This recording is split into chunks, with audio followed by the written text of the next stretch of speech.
67세 박노인, 아파트 주민들에게는 그냥 무능한 경비원이었습니다. 매일 조롱당하고 무시당하고 해고 위기에 몰렸죠. 하지만 그날 밤 조직폭력배 3명이 주민을 위협했을 때 단 3초 만에 모든 것이 끝났습니다. 당신, 보통 사람이 아니군요. 조직폭력배조차 경악한 그 순간 모든 사람들이 깨달았습니다. 이 노인에게는 엄청난 비밀이 숨겨져 있다는 것을. 오늘 스토리가 시작되기 전 구독과 좋아요 부탁드려요.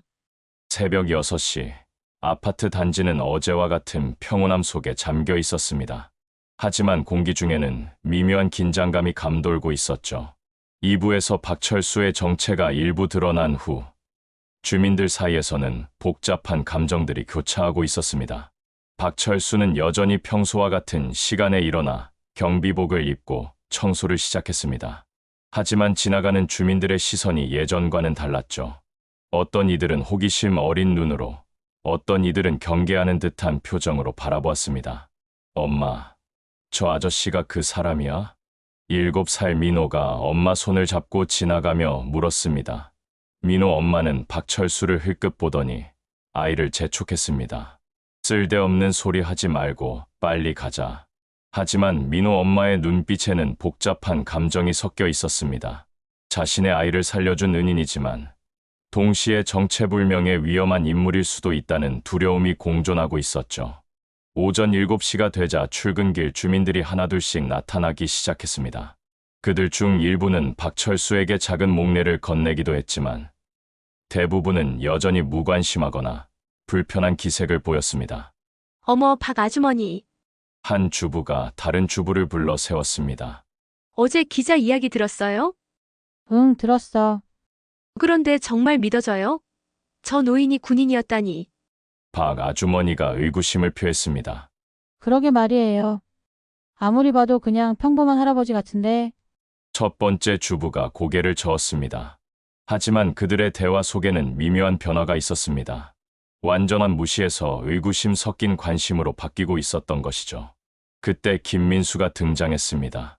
평소보다 더 단정한 차림으로 나타난 김민수는 주변 주민들을 보자 큰 소리로 말하기 시작했습니다. 여러분, 혹시 어제 기자가 온 이야기 들으셨죠? 김민수가 확성기를 들지 않고도 목소리를 크게 냈습니다. 주민들의 시선이 김민수에게 쏠렸습니다. 그는 이런 관심을 즐기는 것 같았죠. 그 기자가 우리 경비원을 마치 영웅인 것처럼 포장하려고 하던데 절대 속으면 안 됩니다. 김민수가 단호하게 말했습니다. 무슨 소리예요? 한 주민이 물었습니다. 생각해보세요. 평범한 경비원이 갑자기 그런 기술을 보인다는 게 이상하지 않나요? 김민수가 의심을 부추겼습니다. 박철수는 멀리서 그들의 대화를 들으며 쓰레기 봉투를 정리하고 있었습니다. 김민수의 말들이 하나하나 가슴에 박히는 것 같았지만 표정에는 드러내지 않았죠. 그러고 보니 좀 무섭기도 해요. 한 젊은 엄마가 조심스럽게 말했습니다. 만약 정말 위험한 사람이라면 바로 그거예요. 김민수가 득이양양하게 말했습니다. 우리 아이들 안전을 생각해야 합니다. 하지만 모든 주민이 김민수의 말에 동조하는 것은 아니었습니다. 일부는 여전히 박철수가 보여준 선의를 기억하고 있었죠. 그래도 우리 민호 살려준 건 사실이잖아요. 민호 엄마가 작은 목소리로 말했습니다. 그건 그거고 이건 이거죠. 김민수가 단정적으로 말했습니다. 한 번의 선행이 모든 걸 덮을 수는 없어요. 박철수는 그들의 논쟁을 들으며 착잡한 기분이 들었습니다. 자신을 둘러싼 의견이 양분되고 있다는 것을 알 수 있었죠.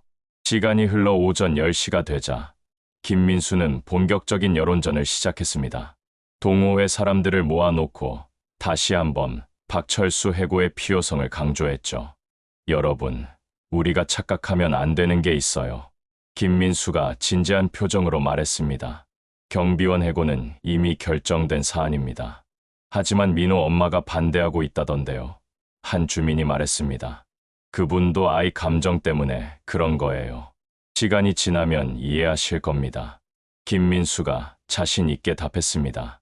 박철수는 화단을 정리하며 그들의 대화를 들었습니다. 자신을 둘러싼 갈등이 점점 커지고 있다는 것을 실감했죠. 내가 여기 있는 것이 오히려 주민들에게 피해가 되는 건 아닐까. 박철수는 속으로 생각했습니다. 하지만 동시에 다른 생각도 들었습니다. 어젯밤 목격한 수상한 남자들의 일이 머릿속을 맴돌았죠. 지금 이 아파트에는 위험이 도사리고 있었고 자신이 떠나면 무고한 주민들이 피해를 볼 수도 있었습니다. 점심시간이 되자 박철수는 경비실로 돌아왔습니다.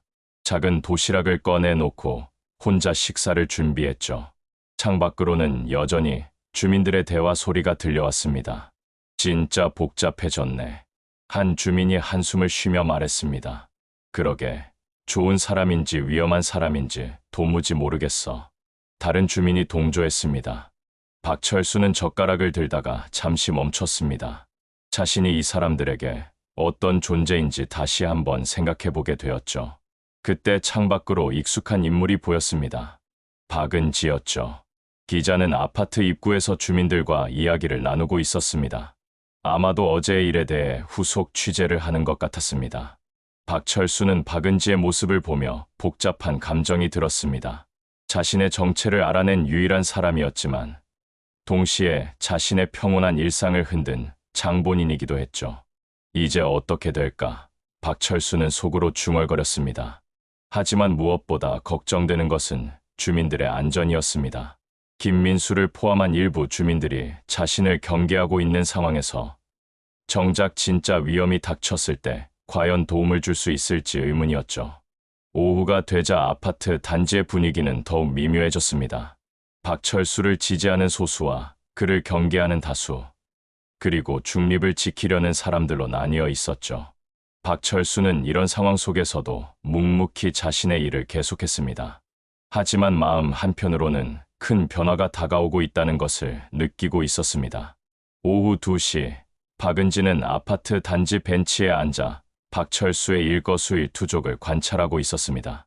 어젯밤 경비실에서 나눈 대화 이후 기자로서의 호기심이 더욱 강해졌죠.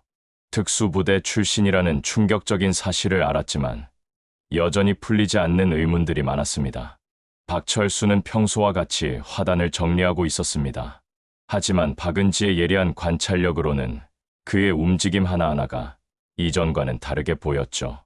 더욱 경계심 있고 주변을 살피는 빈도도 늘었습니다.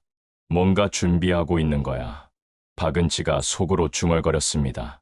박철수가 쓰레기 수거를 마치고 경비실로 향하는 것을 본 박은지는 기회를 놓치지 않았습니다. 그의 뒤를 따라 경비실로 다가갔죠. 안녕하세요. 박은지가 경비실 문을 두드리며 말했습니다. 박철수는 문을 열고 박은지를 보더니 약간 당황한 표정을 지었습니다. 아, 기자님, 또 오셨네요. 네, 어제 이야기가 끝나지 않은 것 같아서요. 박은지가 단도직입적으로 말했습니다. 박철수는 잠시 망설이다가 문을 열어주었습니다. 들어오세요. 하지만 할 말은 별로 없을 것 같은데.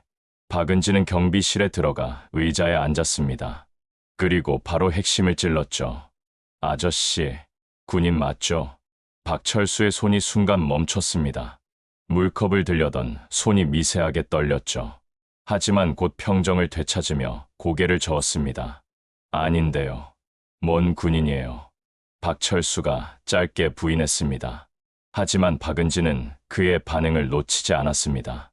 어제 보여준 군번줄, 그리고 지금의 미묘한 반응까지 모든 것이 거짓말임을 말해주고 있었죠. 그럼 어제 보여주신 그 군번줄은 뭐죠? 박은지가 더 구체적으로 물었습니다. 박철수는 잠시 당황했지만 곧 태연한 척했습니다. 아, 그거요? 오래전에 주워온 거예요. 별 의미 없어요. 주워온 거라고요? 박은지의 목소리에 의구심이 가득했습니다. 네, 어디서 주웠는지도 기억 안 나네요. 박철수가 어색하게 웃으며 답했습니다. 박은지는 박철수의 손을 자세히 관찰했습니다. 손등과 손가락 사이의 상처들, 그리고 특별한 위치에 박인 굳은 살들. 이런 것들은 절대 우연히 생기는 것이 아니었죠. 그럼 이 상처들은 어떻게 생긴 건가요? 박은지가 박철수의 손을 가리키며 물었습니다. 박철수는 급히 손을 뒤로 숨겼습니다. 나이 들면서 이곳저곳 다치게 되는 거죠. 하지만 이런 상처는 특수한 훈련을 받은 사람들에게서나 볼 수 있는 것들이에요. 박은지가 전문적인 지식을 바탕으로 말했습니다. 박철수의 눈빛이 순간 날카로워졌습니다. 박은지가 생각보다 많은 것을 알고 있다는 것을 깨달았죠.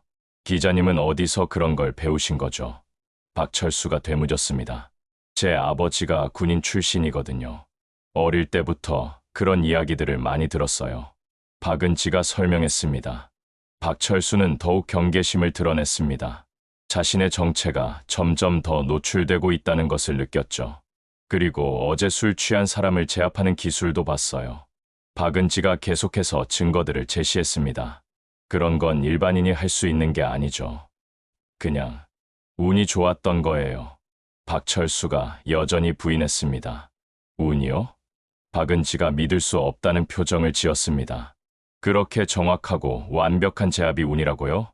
박철수는 대답하지 않았습니다. 대신 창밖을 바라보며 깊은 한숨을 내쉬었죠. 아저씨, 저는 저게 아니에요. 박은지가 진심을 담아 말했습니다. 오히려 도움이 되고 싶어요. 도움이요? 박철수가 의아해했습니다. 네, 뭔가 위험한 일이 벌어질 것 같다는 느낌이 들어요. 박은지가 자신의 직감을 털어놓았습니다. 그리고 그 위험으로부터 주민들을 지키려는 게 아저씨인 것 같고요.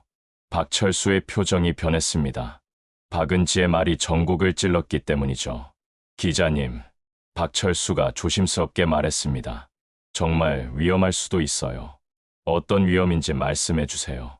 박은지가 간절하게 요청했습니다. 박철수는 오랫동안 고민했습니다. 이제까지 혼자서 모든 것을 감당해 왔는데 누군가와 함께 한다는 것이 낯설었죠. 만약에, 정말 만약에 말이에요. 박철수가 천천히 입을 열었습니다. 이 아파트에 위험이 닥친다면 저는 주민들을 지킬 의무가 있다고 생각해요. 의무요? 박은지가 물었습니다. 네. 비록 그들이 저를 무시하고 비웃지만 그래도 무고한 사람들이에요. 박철수의 목소리에 진정성이 담겨 있었습니다. 박은지는 감동받았습니다. 자신을 괴롭히는 사람들조차 지키려는 박철수의 마음을 이해할 수 있었죠. 그럼 정말 군인이셨던 거네요. 박은지가 다시 한번 확인했습니다. 박철수는 한동안 침묵했습니다. 그리고 천천히 고개를 끄덕였죠. 하지만 이미 과거의 일이에요. 박철수가 조용히 말했습니다.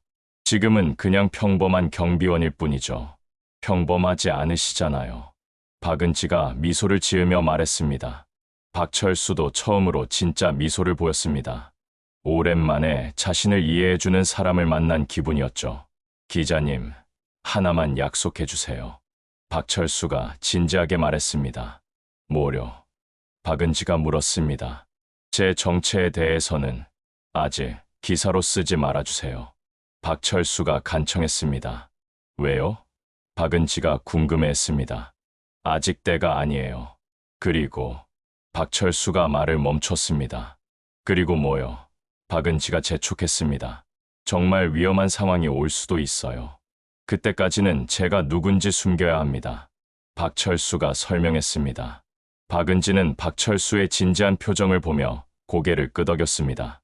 알겠어요. 약속드릴게요. 고맙습니다. 박철수가 안도의 한숨을 내쉬었습니다. 하지만 두 사람 모두 알고 있었습니다.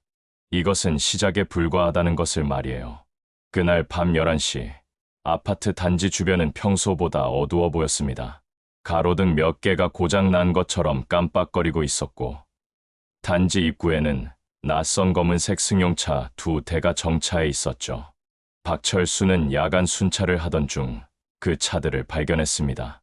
차량 번호판이 가려져 있었고, 차 안에서는 담배 연기가 피어오르고 있었죠. 직감적으로 수상하다는 것을 알 수 있었습니다. 차에서 내린 4명의 남자들은 모두 검은 양복을 입고 있었습니다. 체격이 건장했고 걸음걸이에서 위협적인 분위기가 느껴졌죠. 그들은 아파트 단지 안으로 들어오며 서로 작은 목소리로 대화를 나누었습니다. 일동부터 시작하자 리더로 보이는 남자가 말했습니다.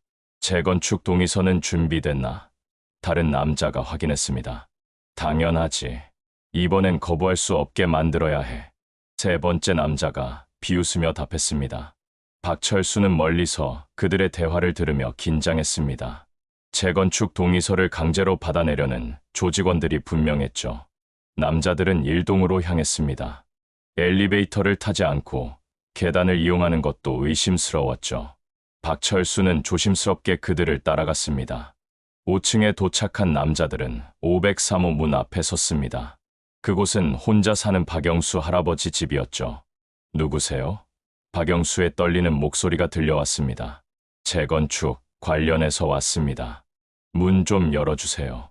리더가 정중하게 말했습니다. 문이 조심스럽게 열렸습니다. 박영수는 체인을 걸어둔 채로 얼굴만 내밀었죠. 이 시간에 무슨... 박영수가 말하려는 순간 남자 하나가 문을 강제로 밀었습니다. 체인이 끊어지며 박영수가 뒤로 넘어졌습니다. 남자들이 집 안으로 들어가며 문을 닫았죠. 박철수는 계단 모퉁이에 숨어 상황을 지켜보았습니다. 집 안에서는 박영수의 당황한 목소리와 남자들의 협박하는 소리가 들려왔습니다. 할아버지, 우리가 나쁜 사람들이 아니에요. 한 남자가 가짜 친절한 목소리로 말했습니다. 재건축 동의만 해주시면 됩니다. 거액의 보상금도 나오고요. 다른 남자가 덧붙였습니다. 그런데 왜 이런 식으로? 박영수의 떨리는 목소리가 들렸습니다. 시간이 없어서 그래요. 다른 주민들도 다 동의했거든요. 리더가 거짓말을 했습니다. 박철수는 주먹을 꽉 쥐었습니다. 무고한 노인을 협박하는 것을 보고 있을 수가 없었죠. 싫다고 하면 어떻게 되는 거죠? 박영수가 용기를 내어 물었습니다. 순간 집 안이 조용해졌습니다. 그리고 무언가 떨어지는 소리와 함께 박영수의 작은 비명이 들렸죠. 할아버지, 다시 생각해보세요. 남자의 목소리가 더욱 위협적으로 변했습니다. 박철수는 더 이상 참을 수 없었습니다. 하지만 무작정 들어갈 수는 없었죠. 상대가 몇 명인지, 무기를 가졌는지 파악해야 했습니다. 그때 집 안에서 또 다른 소리가 들려왔습니다. 박영수가 울고 있는 것 같았죠. 제발, 저는 돈도 없고. 박영수의 절규하는 목소리였습니다. 돈은 문제가 아니에요. 그냥 서명만 하면 돼요. 리더가 차갑게 말했습니다. 박철수는 결심했습니다. 더 이상 지켜볼 수 없었죠. 하지만 정면 대결은 위험했습니다. 다른 방법을 생각해야 했어요. 박철수는 조용히 계단을 내려가 경비실로 향했습니다. 그리고 비상벨을 눌렀죠. 아파트 전체에 경보음이 울렸습니다. 화재 발생. 모든 주민은 대피해 주세요. 박철수가 방송 시설을 이용해 큰 소리로 외쳤습니다. 거짓 화재 경보였지만 상황을 해결할 유일한 방법이었죠. 곧 아파트 곳곳에서 주민들이 나오기 시작했습니다. 5층에서도 남자들이 당황하는 소리가 들렸죠. 뭐야, 화재라고? 한 남자가 당황했습니다. 일단 나가자. 나중에 다시 와. 리더가 결정했습니다. 남자들이 급히 집에서 나오는 소리가 들렸습니다. 박영수도 함께 나왔지만 다리를 절고 있었죠. 박철수는 화재 경보를 끄고 방송했습니다. 오류였습니다. 다시 들어가셔도 됩니다. 하지만 이미 남자들은 사라진 후였습니다. 검은 차들도 급히 자리를 떠났죠. 박영수는 1층 로비에서 다른 주민들과 함께 있었습니다. 얼굴이 창백했고 손이 떨리고 있었어요. 할아버지, 괜찮으세요? 한 주민이 걱정스럽게 물었습니다. 아, 네, 괜찮아요. 박영수가 힘없이 대답했습니다. 하지만 박철수는 알고 있었습니다. 이것은 시작에 불과하다는 것을 말이에요. 다음 날 아침, 비슷한 일이 또 벌어졌다는 소문이 돌았습니다. 이 동의 한 가정에서도 밤늦게 낯선 사람들이 찾아왔다는 것이었죠. 주민들 사이에는 불안감이 퍼지기 시작했습니다. 하지만 아직 아무도 진짜 위험이 무엇인지 모르고 있었죠. 박철수만이 진실을 알고 있었습니다. 그리고 더 큰 위험이 다가오고 있다는 것도 말이에요. 다음 날 저녁 8시, 아파트 단지는 평소보다 긴장된 분위기에 휩싸여 있었습니다. 어젯밤 박영수 할아버지 집에 일어난 일이 주민들 사이에 소문으로 퍼졌고 모두들 불안해하고 있었죠. 하지만 정확히 무슨 일이 벌어졌는지는 아무도 명확하게 알지 못했습니다. 박철수는 평소보다 더욱 세심하게 단지를 순찰하고 있었습니다. 어젯밤에 조직원들이 다시 나타날 가능성이 높았기 때문이죠. 그의 모든 감각은 예민하게 곤두서 있었습니다. 오후 9시경, 이동 7층 복도에서 큰 소리가 들려왔습니다. 누군가 고함을 지르는 소리와 함께 무언가 부딪히는 소음이 계속 들렸죠. 박철수는 즉시 이동으로 향했습니다. 7층에 도착한 박철수는 충격적인 광경을 목격했습니다. 어젯밤 봤던 조직원 중 한 명이 술에 취한 채로 복도에서 난동을 부리고 있었던 것이죠. 그는 화분을 발로 차고 벽을 주먹으로 치며 소리를 지르고 있었습니다.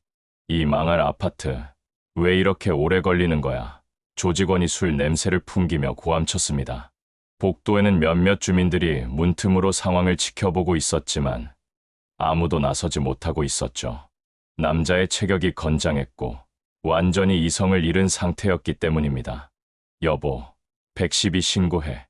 한 집에서 부인의 속삭이는 소리가 들렸습니다. 조용히 해. 괜히 건드렸다가 큰일 나.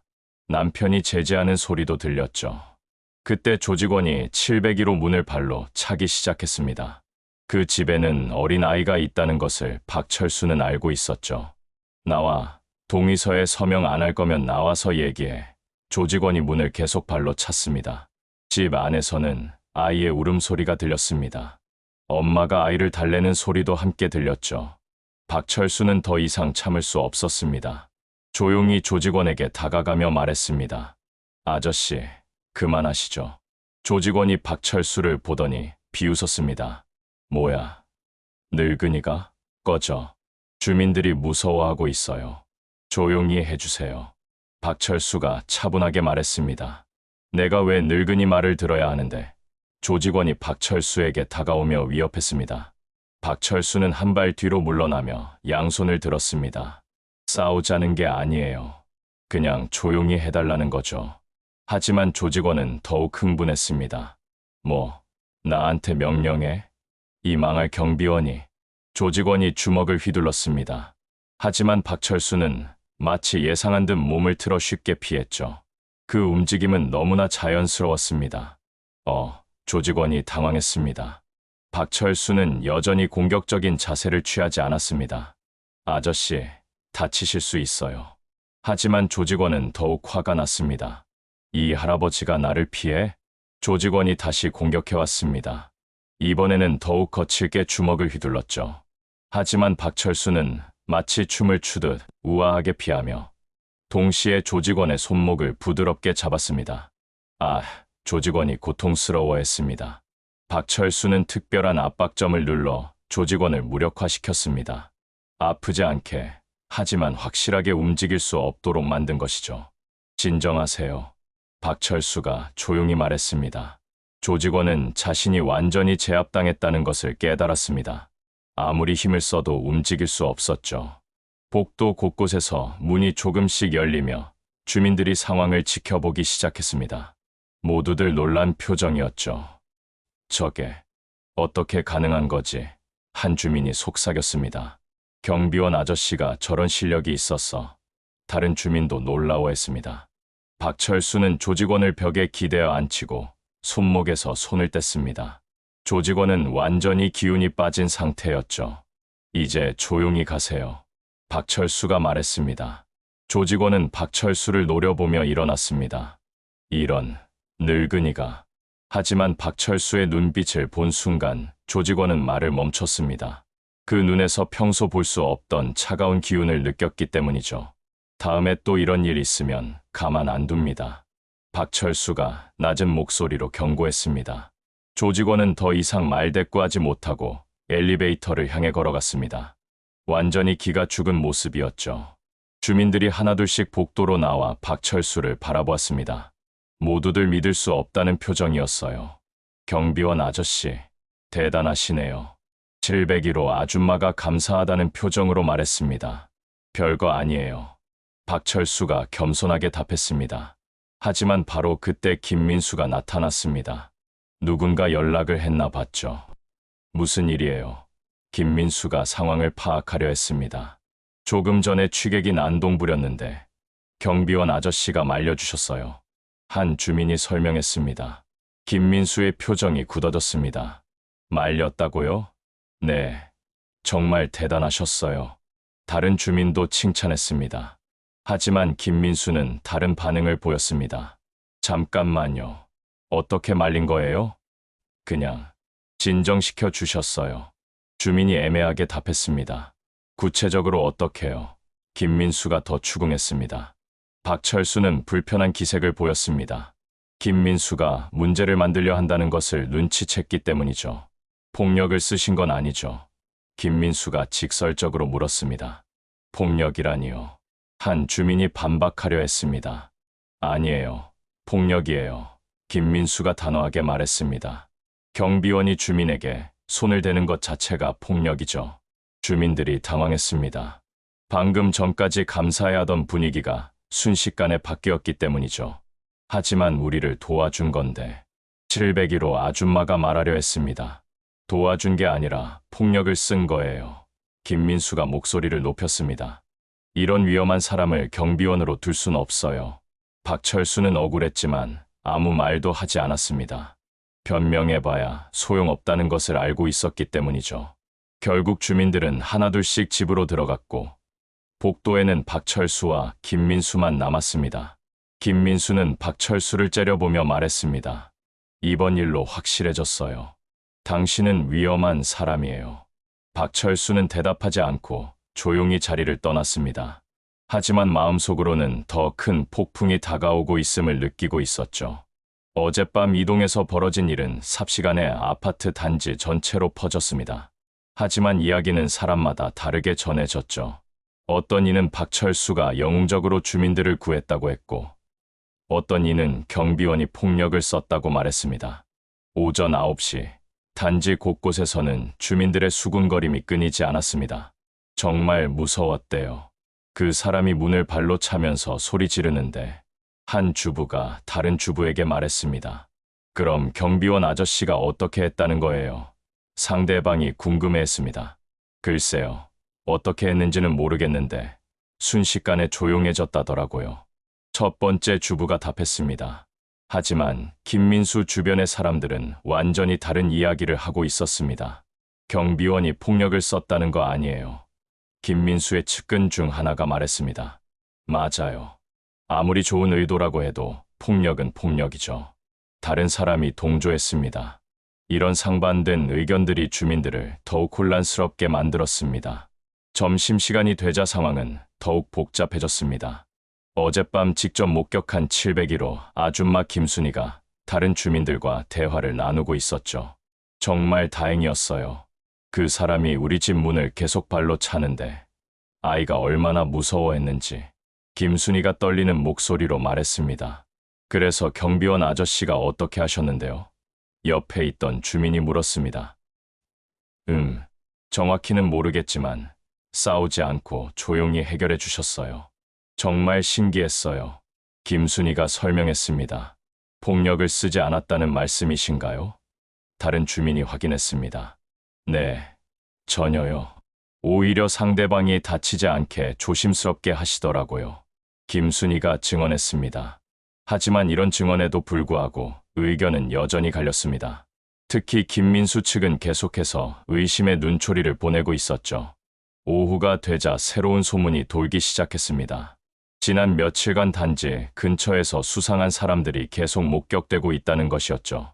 어제도 밤에 검은 차가 와서 한참 있다가 갔다더라.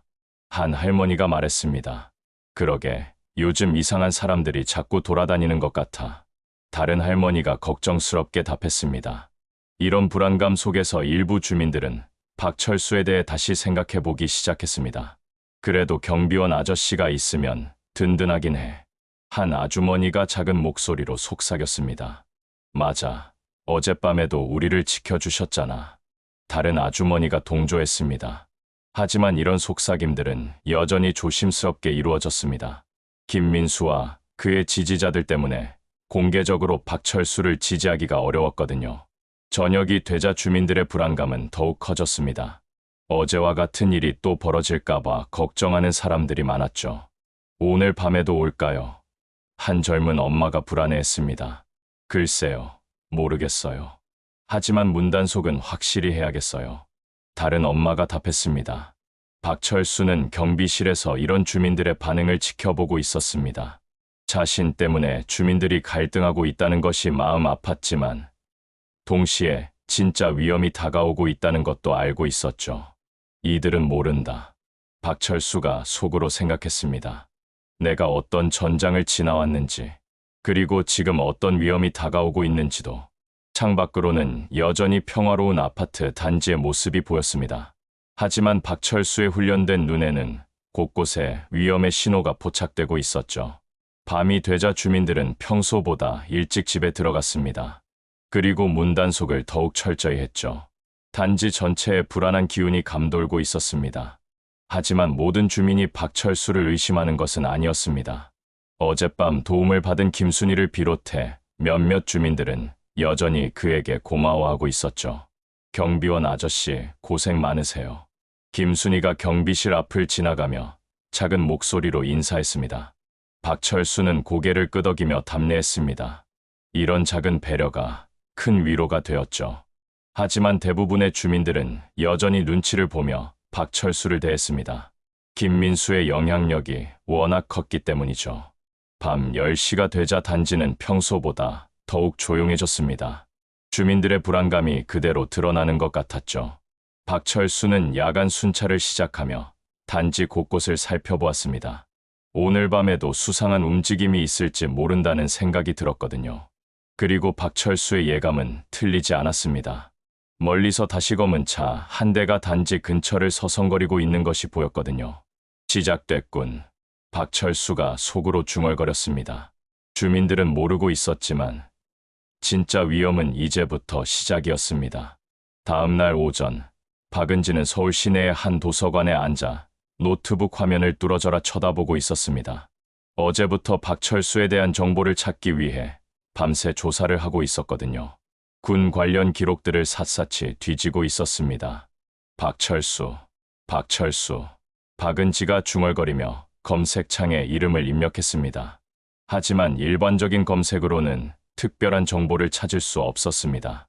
군 기록은 대부분 기밀로 분류되어 있었거든요. 박은지는 다른 방법을 생각해야 했습니다. 그때 아버지가 남긴 군 관련 자료들이 떠올랐습니다. 아버지도 군인 출신이었고 퇴역 후에도 동료들과 연락을 유지하고 있었거든요. 박은지는 급히 집으로 향했습니다. 아버지의 서재에는 오래된 앨범과 함께 각종 군 관련 자료들이 보관되어 있었죠. 707부대. 박은지가 박철수가 언급했던 부대명을 기억해내며 자료를 뒤졌습니다. 한참을 찾다가 드디어 707부대 관련 자료를 발견했습니다. 아버지가 예전에 스크랩해둔 신문 기사였죠. 국가 최고의 기밀작전 수행 707 특수부대 제목이 눈에 띄었습니다. 기사를 자세히 읽어보니 707부대는 일반적인 특수부대가 아니었습니다. 국가 기밀 작전만을 담당하는 최정예 부대였고 구성원들의 신원은 철저히 비밀에 붙여졌죠. 이런 부대가 있었다고? 박은지가 놀라며 기사를 읽었습니다. 기사에 따르면 707부대는 1980년대부터 2000년대 초까지 활동했던 비밀 부대였습니다. 대북 침투 작전, 대테러 작전, 그리고 각종 기밀 임무를 수행했죠. 더욱 놀라운 것은 부대원들의 신원이 작전 종료 후 완전히 삭제되었다는 내용이었습니다. 안전상의 이유로 새로운 신분을 부여받고 일반인으로 살아가고 있다는 것이죠. 그럼 박노인이라는 이름도 박은지가 깨달았습니다. 박철수도 작전 종료 후 신분을 바꾸고 박노인이라는 가명으로 살아가고 있던 것입니다. 경비원이라는 평범한 직업을 택한 것도 주변의 의심을 피하기 위해서였겠죠. 박은지는 더 많은 정보를 찾기 위해 아버지의 지인들에게 연락했습니다. 그중 한 명이 707부대에 대해 알고 있었죠. 707부대라고? 그건 함부로 물어보면 안 되는 거야. 아버지의 지인이 조심스럽게 말했습니다. 왜요? 박은지가 궁금해했습니다. 국가 기밀이야. 그 부대원들은 지금도 보호받고 있어. 신변이 노출되면 위험할 수 있거든. 지인이 설명했습니다. 박은지는 박철수가 왜 그렇게 신중하게 행동하는지 이해할 수 있었습니다. 단순히 과거를 숨기는 것이 아니라 생명과 직결된 문제였던 것이죠. 혹시 그 부대원 중에 박철수라는 사람 아세요? 박은지가 조심스럽게 물었습니다. 지인의 표정이 순간 굳어졌습니다. 왜 그런 걸 물어보는 거야? 아는 사람 같아서요. 박은지가 애매하게 답했습니다. 박철수. 지인이 중얼거리더니 갑자기 놀란 표정을 지었습니다. 설마 그 박철수? 네. 박은지가 반응했습니다. 아니야. 그럴 리 없어. 그분은 지인이 말을 멈췄습니다. 그분은 어떤 분이세요? 박은지가 재촉했습니다. 지인은 한참을 망설이더니 입을 열었습니다. 전설 같은 사람이지. 707부대 최고의 요원이었어. 불가능한 임무들을 모두 성공시켰거든. 박은지의 가슴이 뛰었습니다. 자신이 만난 그 평범해 보이는 경비원이 그런 대단한 사람이었다는 것이 믿어지지 않았죠. 어떤 임무들을 수행하셨는데요? 박은지가 더 자세히 물었습니다.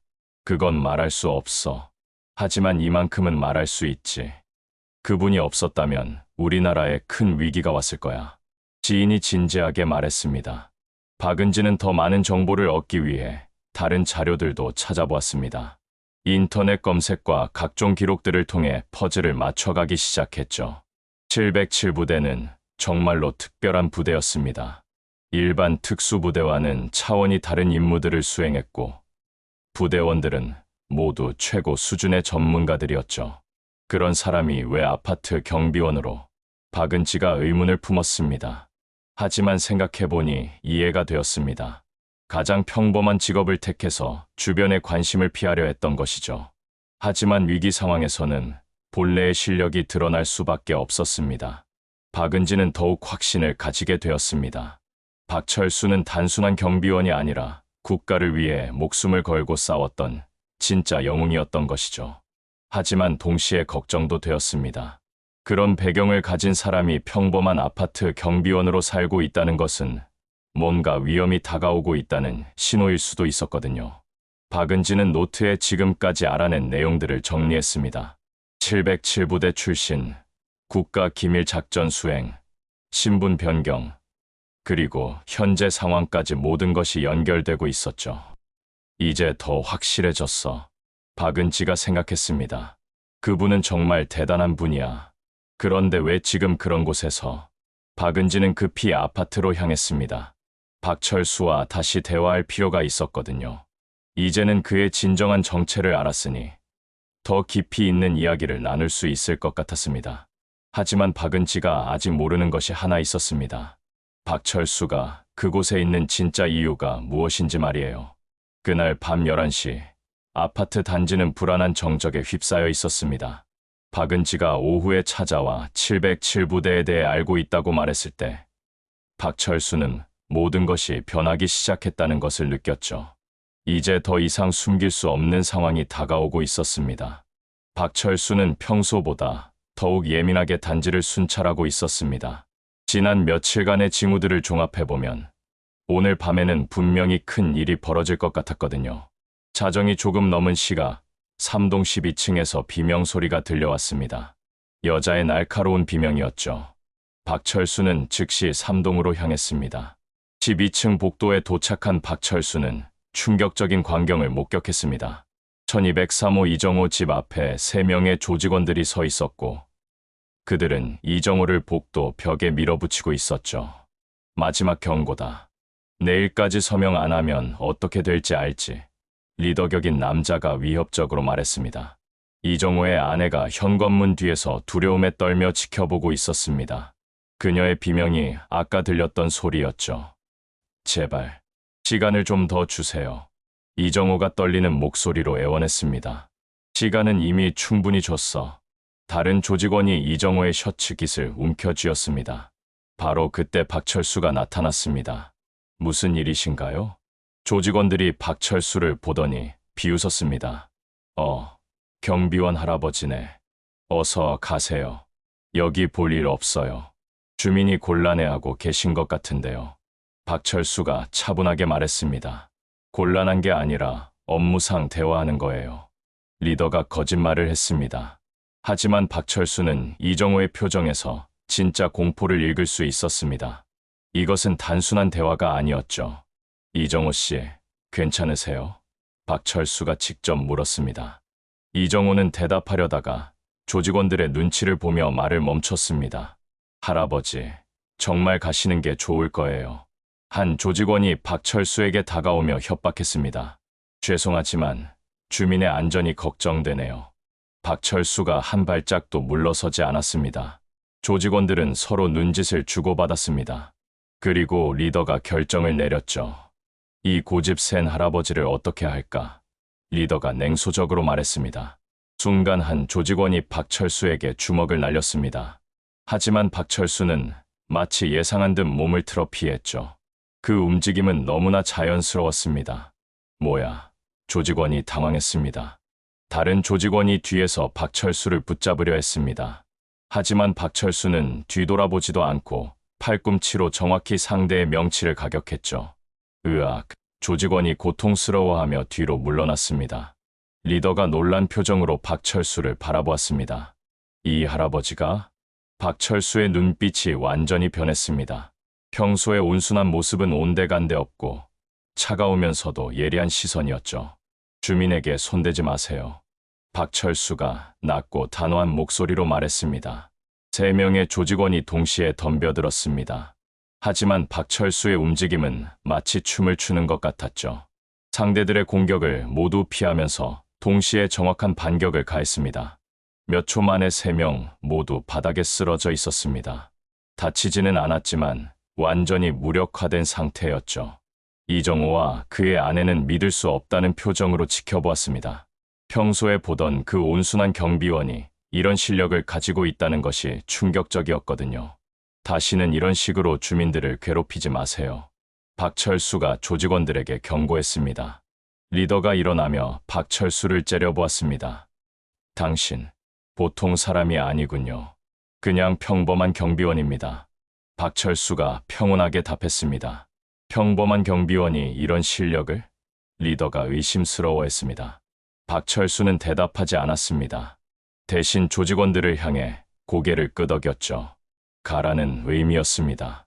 조직원들은 서로를 부축하며 엘리베이터로 향했습니다. 떠나면서 리더가 박철수에게 말했죠. 이것으로 끝이 아닙니다. 기억해 두세요. 박철수는 조용히 그들을 지켜보며 답했습니다. 저도 기억해 두겠습니다. 조직원들이 사라진 후 이정호가 박철수에게 다가왔습니다. 경비원님, 정말 고맙습니다. 어떻게 그런... 이정호가 감사하다는 표정으로 말했습니다. 괜찮으시면 됐습니다. 박철수가 겸손하게 답했습니다. 하지만 이제 더 위험해지는 거 아닌가요? 이정호의 아내가 걱정스럽게 물었습니다. 박철수는 잠시 생각했습니다. 분명히 상황이 더 복잡해질 것이었죠. 혹시 무슨 일이 생기면 바로 경비실로 연락 주세요. 박철수가 말했습니다. 네, 알겠습니다. 이정호가 고개를 끄덕였습니다. 박철수는 그들이 집에 들어가는 것을 확인한 후 경비실로 돌아왔습니다. 하지만 마음은 편하지 않았죠. 이제 자신의 정체가 조금씩 드러나기 시작했고 상황은 더욱 복잡해질 것이 분명했습니다. 경비실에 앉아 박철수는 깊은 생각에 잠겼습니다. 오늘 밤의 일로 모든 것이 바뀔 것이었죠. 더 이상 평범한 경비원으로 지낼 수는 없을 것 같았습니다. 창밖으로는 여전히 평화로운 아파트 단지가 보였지만 박철수는 알고 있었습니다. 진짜 폭풍은 이제부터 시작이라는 것을 말이에요. 다음 날 오후 아파트 단지는 어젯밤 사건으로 인해 술렁이고 있었습니다. 이정호 부부가 몇몇 주민들에게 박철수가 자신들을 구해준 이야기를 전했고 이는 빠르게 단지 전체로 퍼져나갔죠. 하지만 김민수는 이 상황을 자신에게 유리하게 돌리려 하고 있었습니다. 오후 3시 김민수는 단골 술집에서 조직의 간부들과 만나고 있었습니다. 허름한 선술집 구석 자리에 앉아 소주잔을 기울이며 대화를 나누고 있었죠. 어제 일은 어떻게 된 거야? 조직 간부 최대성이 불쾌한 표정으로 물었습니다. 김민수는 당황하며 답했습니다. 그게... 경비원이 끼어들었습니다. 경비원이... 최대성이 코웃음을 쳤습니다. 늙은 경비원 하나 때문에 우리 애들이 당했다고? 그 경비원이 좀 이상해요. 김민수가 조심스럽게 말했습니다. 평범한 사람이 아닌 것 같습니다. 최대성의 표정이 심각해졌습니다. 어떻게 이상한데? 격투 실력이 상당합니다. 그리고 움직임이 마치 전문가 같아요. 김민수가 설명했습니다. 전문가라니 최대성이 관심을 보였습니다. 네, 혹시 군인 출신이거나 아니면 다른 배경이 있을지도 모릅니다. 김민수가 추측했습니다. 최대성은 잠시 생각하더니 단호하게 말했습니다. 그럼 그 경비원부터 처리해야겠네. 처리하시겠다고요? 김민수가 놀랐습니다. 방해되는 건 제거하는 게 원칙이야. 최대성이 차갑게 말했습니다. 당신이 알아서 처리해. 김민수는 뒷목이 서늘해지는 것을 느꼈습니다. 제가요? 당신이 그 아파트 주민 대표잖아.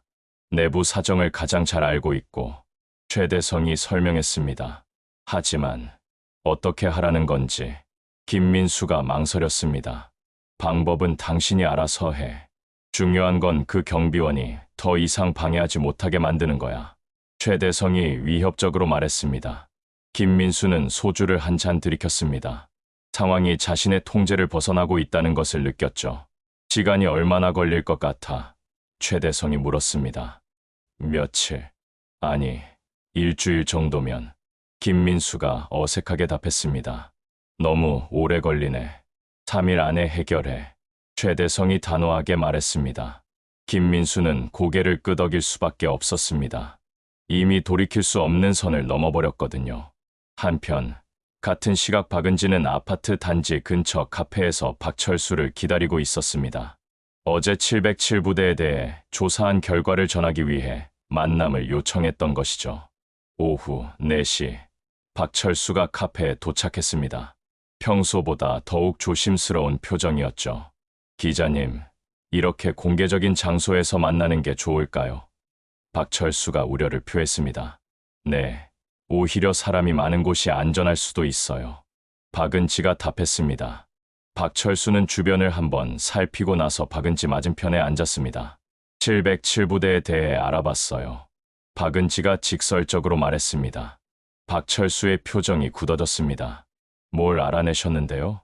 국가 최고의 기밀작전을 수행하는 특수부대였죠.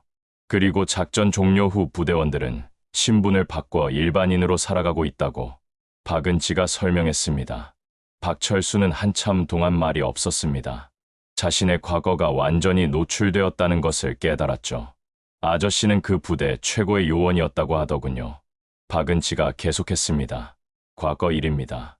박철수가 조용히 말했습니다. 하지만 지금도 그 실력은 살아있잖아요. 어제 밤 일도 그렇고, 박은지가 말했습니다. 박철수가 놀란 표정을 지었습니다. 어제 일을 어떻게? 이정호 씨가 말해줬어요. 정말 대단하셨다고 박은지가 설명했습니다. 기자님, 박철수가 진지하게 말했습니다. 정말 위험할 수도 있어요. 어떤 위험이요? 박은지가 물었습니다. 제 정체가 알려지면 과거의 적들이 나타날 수도 있습니다.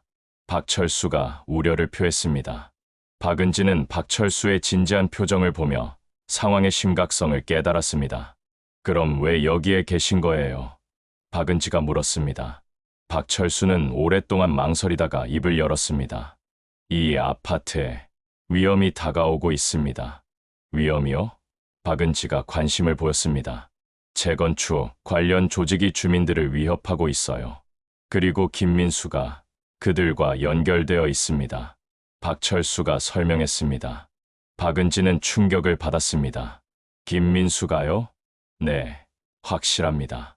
박철수가 단호하게 말했습니다. 그럼 다른 주민들이 위험에 처해 있다는 거네요. 박은지가 걱정했습니다. 그래서 제가 여기 있는 거예요. 박철수가 말했습니다. 비록 그들이 저를 무시하고 비웃지만 무고한 사람들을 지켜야 합니다. 박은지는 감동받았습니다. 자신을 괴롭히는 사람들까지 지키려는 박철수의 마음을 이해할 수 있었죠. 제가 도울 수 있는 일이 있을까요? 박은지가 제안했습니다. 기사로 써주세요. 진실을 알려주세요. 박철수가 부탁했습니다. 하지만 아저씨 신변이 위험해질 수도. 박은지가 걱정했습니다. 이미 늦었어요. 어제 밤 일로 모든 게 바뀌었습니다. 박철수가 체념한 듯 말했습니다. 그때 박철수의 휴대폰이 울렸습니다. 아파트 단지에서 걸려온 전화였죠. 네, 경비실입니다. 박철수가 전화를 받았습니다. 경비원님, 큰일 났어요. 이정우의 급한 목소리가 들렸습니다. 무슨 일이세요? 박철수가 긴장했습니다. 김민수가 주민회의를 열어서 당신을 당장 해고하겠다고, 그리고 경찰에 신고하겠다고 했어요. 이정우가 다급하게 말했습니다. 박철수와 박은지가 서로를 바라보았습니다. 폭풍이 몰아치기 시작한 것이었죠. 알겠습니다. 곧 가겠습니다. 박철수가 전화를 끊었습니다. 폭풍이 다가온다. 박철수가 중얼거렸습니다. 그리고 피할 수 없다. 박은지는 박철수의 결의에 찬 눈빛을 보며 확신했습니다. 이제 정말로 모든 것이 시작될 것이라고. 오늘 스토리가 마음에 드셨나요? 다음 스토리가 기대되신다면 구독과 좋아요 부탁드립니다. 지금까지 은빛반전극이었습니다. 마지막 4부를 기대해 주세요.